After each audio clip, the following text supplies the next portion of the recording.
I'm working on a photography project, portraits of rodeo cowboys. So this is a work in progress. This is week 2. I'm hoping to have a gallery show one day. Week 1 had a few frustrations. My main frustration was that the background wasn't really dense enough to prevent light from coming through. So I got all these bars going across it from the corral.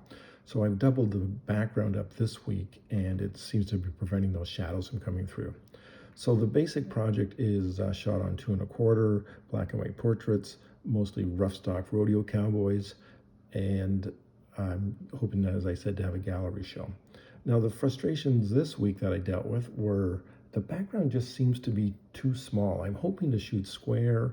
I'm not able to. I've run out of background on the sides. This loop background that I've got clamped to the corral, it's convenient to use, but it's just becoming a bit of a frustration. The other thing that happened was that the sun kind of rolled around, and then I got direct sun on some of the cowboys later in the day. Nothing wrong with that, except that that's kind of not how I envisioned this. So I'm hoping to have a little more consistency on the lighting, and the direct sun wasn't really what I'm planning for, although I do like some of the shots. Now in the darkroom, everything is printed right now. We're just doing work prints, and this is basically the technique that I'm using to make the prints.